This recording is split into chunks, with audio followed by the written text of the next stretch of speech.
Hello, and welcome to Resilience Radio bonus episodes. I'm your host, as usual, Irvin Eisenberg. I am owner of Resilience Occupational Therapy and creator of this show. I am diligently working on Season 2 of this show, and Season 1 has just wrapped up. I wanted to, while you wait, give you some material to listen to. So what we have is bonus questions from previous episodes. Today's bonus clip is with Sharon Wheeler. We talked with her about scar work, but today I wanted to share a clip where we took a brief divergence into her bone work, some of the other work Sharon Wheeler does. Enjoy. And I want to get back to the scar work for sure, but could you take a little time to describe the bone work? The bone work is very different than scar work, and I came across it again by accident. What can I tell you? These things drop on you out of the sky almost. This one did. This was a little boy I worked on long ago. It's probably 1972 or 1972-ish, 2 or 3 in there. And I worked on him, and he'd had a broken leg. And it was quite crooked, about 30 degrees off at the joint where the bones came together. And the mother expected me to, do something with it. And I told her I didn't think I could. But I decided that, if she'd allow me to work with the child, that maybe some good would come of it. And maybe I could, discuss the issue, whether or not she wanted to get that straightened out medically, because it wasn't working for this child. He'd had this problem for a couple of years and it wasn't getting better on its own. He needed somebody to help him, right? But I didn't think I could do anything with it. It's bone, for heaven's sakes. Why would I think tissue work would have an effect on bone? It's not likely, right? So I worked on him. And in one of the sessions, which is a leg session, this little guy fell asleep.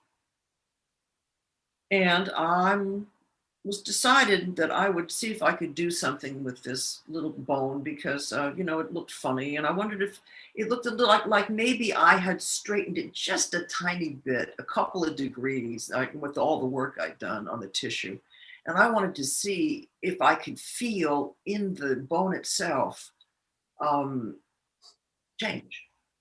So I leaned my weight into it very slowly. And then I just stayed there. Now, one of the things about structural integration is that structural integration practitioners are moving all the time. We don't sit there. We don't have still points in our work. We don't do that kind of thing. We're moving. We're on a mission. We have a job to do and not enough time to do it in, right? So we're on a mission. We're going.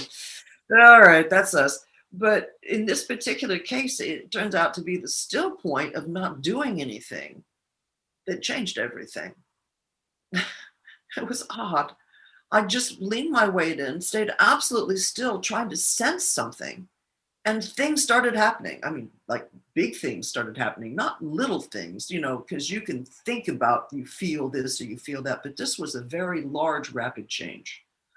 That little leg went from 30 degrees off to maybe 2 or 3 degrees off total. Almost 30 degrees of change in 7 to 8 seconds. It's hard to believe. It's ridiculous. I mean, that's ridiculous. And when I took my hands off this child, and he slept through the whole thing. I mean, I forgot to mention they were sleeping. Did I say that?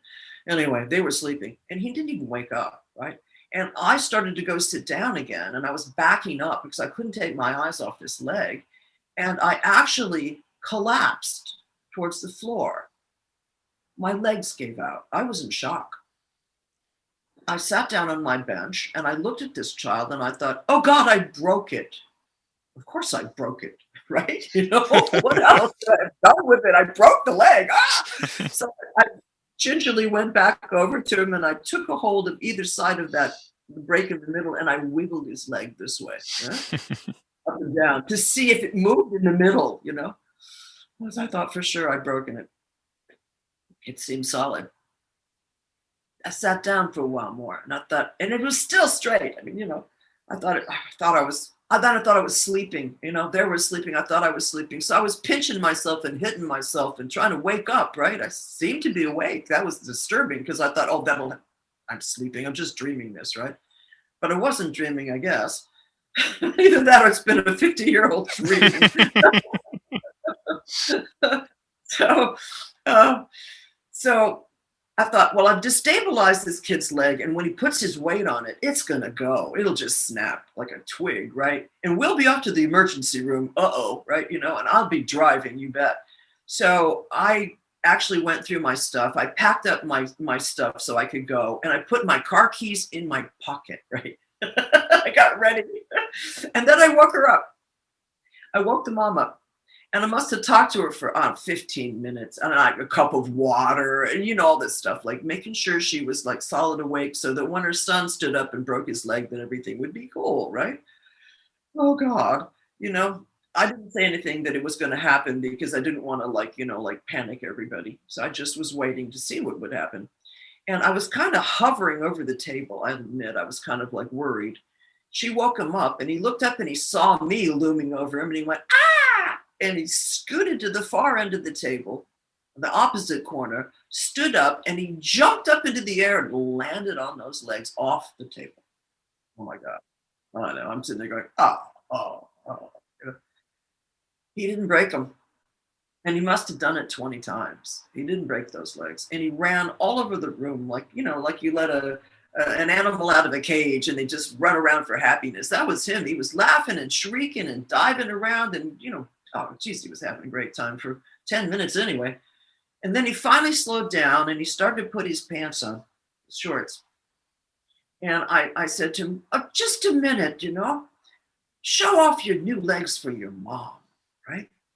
And he snapped to attention.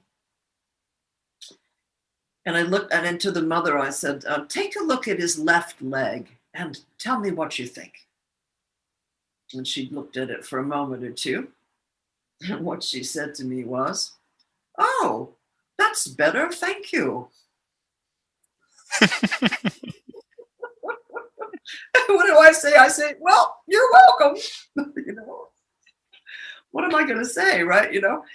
Trust me, Dr. Rolf happened to be teaching at Esalen, and I went directly into class as soon as I could, and I told her the same story, and I said, what happened, Dr. Rolf? Figuring that she would know, right? What this was, this phenomenon that had happened. And she told me she had absolutely no idea. I'm on my own now, right? It's like, oh man, So I started asking people, and the most sensible answer I got for this nonsense was that strange things happen with small children. And I thought, well, that's true enough. In medicine, that's a legend. Strange things happen with small children. So, okay, that's that. It was a kid, right? But what do you know? Several years later, I found somebody with a finger they had fractured in a spiral. They'd fractured, this is the first part of the phalanges, not the tip, but near the hand, that first joint in the finger. They'd been doing Taekwondo, I believe was the martial art, and they had thrown somebody. And, Taekwondo people wear these voluminous tops and bottoms, the pants have a lot of folds in them and stuff. So as this person threw their friend, their finger got caught into the folds of the fabric. And as the person went over, their finger turned with it. And they'd fractured that piece. And you could see the little pieces sticking up, these little points where the little fragments of bone had stuck up. And this guy had done this, what was he, in his mid-20s? And now he was in his 40s. So this has nothing to do with childhood, unless you call the 20s childhood. I don't tend to. But, okay, maybe. But, but this was not a little child. And I said to myself, okay, well, now's the time to see if it works for big people, right? So I essentially surrounded this little thing and I put pressure into it and I waited. And I could feel stuff happening, and I took my fingers off and my hands off, and it was okay. It was the way it should have been. It had mended itself, like the little boys had. So, and this is not a child, and this is not a childhood incident. So I thought, well, maybe it's a property of bone, but it's not like people come to structural integration practitioners for problems with bones. So I have to wait. wait for luck to send me somebody, right?